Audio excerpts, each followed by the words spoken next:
Now, Kenya's Red Cross estimates that at least 100 people have also died and thousands displaced in heavy downpours since early April. Floods have blocked major roads across central and northern Kenya and along coastal areas. For more on the Kenyan storms, Samuel Mwangi, Deputy Director of Kenya's Meteorological Department, joins me live by phone from Nairobi. Good evening, Mr. Mwangi. Good evening to you. Now, can you help us just explain why Kenya and, in fact, in general, the region is experiencing this cycle of heavy rainfall? Kenya and indeed Equatorial East Africa has been experiencing quite a bit of heavy rains during this particular long rain season. And this rain started quite early in March. And it's been continuous rainfall throughout the month of March, the month of April, and now for this first part of May, we are still seeing some heavy rains over some areas.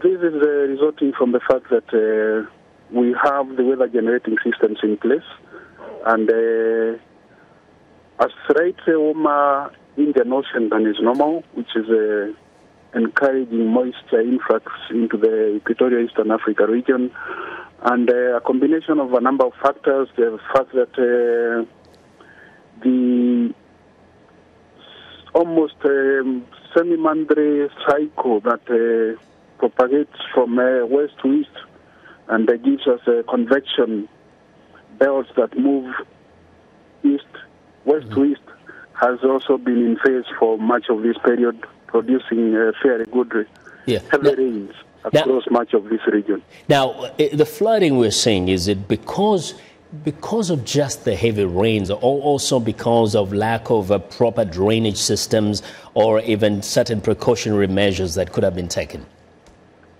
There are, of course, a number of factors. The change in landscape in terms of urbanization. We are seeing very fast urbanization in some of these places. A lot of pavement, tarmac roads, and all this is contributing towards the kind of things we are seeing, particularly in the urban areas. That could be partly due to strained drainage, particularly in the urban areas. You will see this in the big cities and towns like Nairobi. When you go to Mombasa, also similar conditions are also being witnessed. This is as a result of strained drainage from fast urban expansion, and also a lot of informal settlements in some of the areas that are not the best for settling in. Yeah, indeed, and we've seen, we don't have the images of Nairobi and Mombasa city streets, but what can we expect in the coming months or in the coming weeks to be the case in that particular region, be the urban areas and even the countryside? Okay, for the seasonal rainfall, we are at the tail end of the season right now, and we foresee that this rain should be reducing over particularly the eastern sector of the country. This includes the Nairobi area. But we expect the rains to continue along the coast, and this should continue to be substantially heavy in the coastal areas of Mombasa, Kwale, Kilifi, and the Lamu towards the north coast. Similarly, we expect heavy rainfall, or rather sustained rainfall over the western parts of the country, including areas of the North Rift. This is Trans Nzoia, Western Gishu, and those areas in the Rift Valley. Well, Mr. Mwangi, we want to thank you very much for your insight.